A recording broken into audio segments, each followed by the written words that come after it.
Good morning everyone. आज का हमारा टॉपिक है बायोलॉजी, जीव विज्ञान। जीव विज्ञान के बारे में जानने से पहले हम विज्ञान के बारे में जानेंगे। विज्ञान यानी साइंस किसे कहते हैं? विज्ञान। तो चलिए जानते हैं। किसी भी चीज़ का क्रमबद्ध एवं योजनाबद्ध तरीके से अध्ययन करना ही विज्ञान कहलाता है। फ्रेंड्स, आपके हाथ में कोई भी चीज़ होगी, उस चीज़ का कोई भी चीज़ XYZ मोबाइल हो आपके हाथ में, तो उस चीज़ का क्रमबद्ध एवं योजनाबद्ध तरीके से अध्ययन करना ही विज्ञान है।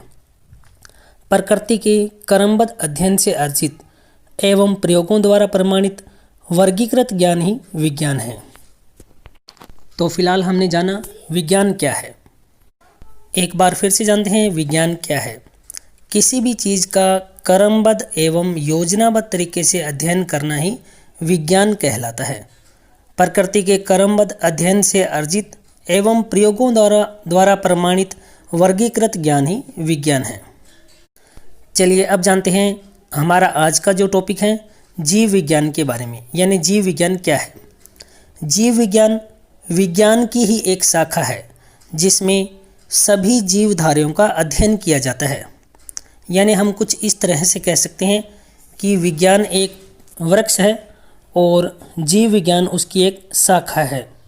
यानी विज्ञान रूपी वृक्ष की कई शाखाएं हैं और उनमें एक शाखा का नाम जीव विज्ञान है और जीव विज्ञान के अंतर्गत सभी जीवधारियों का अध्ययन किया जाता है। जीव विज्ञान को इंग्लिश में बायोलॉजी कहते हैं। बायोलॉजी दो शब्दों से मिलकर बना है, बायोस और लोगस। बायोस का अर्थ है जीवन, लोगस का अर्थ है अध्ययन, यानी जीवन का अध्ययन। यानी जीवन का अध्ययन जिस शाखा में किया जाता है उसे जीव विज्ञान कहा जाता है। तो विज्ञान की वह शाखा जिसके अंतर्गत सभी जीवधारियों का अध्ययन किया जाता है उसे जीव विज्ञान या बायोलॉजी कहा जाता है। अब हम जानेंगे जीव विज्ञान के शब्द के बारे में। जीव विज्ञान जो शब्द है वह किसने दिया, यह प्रश्न कई बार एग्जाम में पूछा गया है। तो जीव विज्ञान शब्द जो है लेमार्क एवं ट्रेविरेनस वैज्ञानिक ने दिया। यानी दो वैज्ञानिकों ने यह शब्द दिया है। जीव विज्ञान शब्द जो है लेमार्क और ट्रेविरेनस।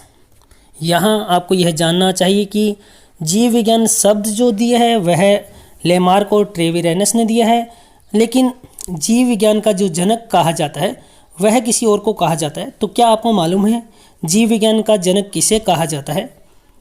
चलिए हम आपको बता देते हैं। जीव विज्ञान का जो जनक है, जीव विज्ञान का जनक अरस्तु को कहा जाता है।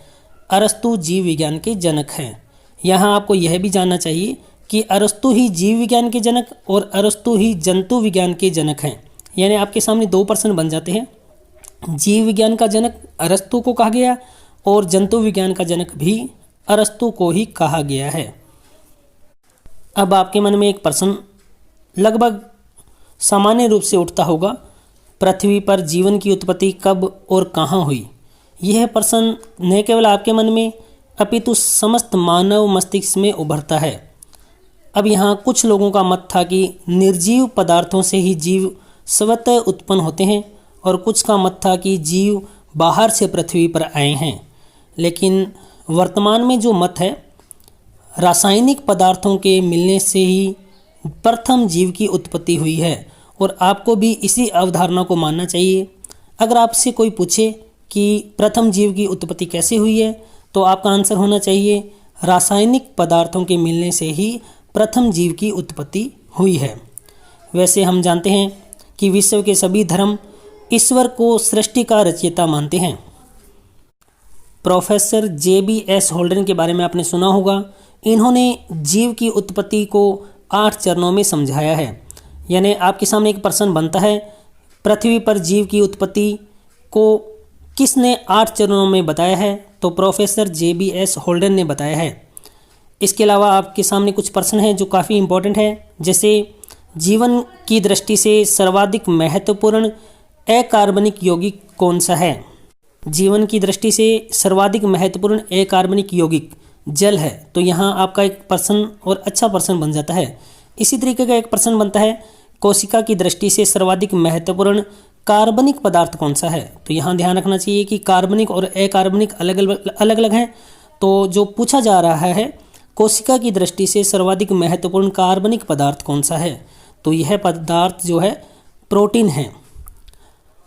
इसके अलावा एक महत्वपूर्ण प्रश्न बनता है, पृथ्वी पर सर्वाधिक मात्रा में पाया जाने वाला कार्बनिक पदार्थ कौन सा है? पृथ्वी पर सर्वाधिक मात्रा में पाया जाने वाला कार्बनिक पदार्थ है सेलुलोज। आपको एक इंटरेस्टिंग जानकारी दे देते हैं। सेलुलोज जो है पादप कोशिका की कोशिका भित्ति सेल वॉल का मुख्य संगठक यौगिक है, कोशिका झिल्ली का नहीं।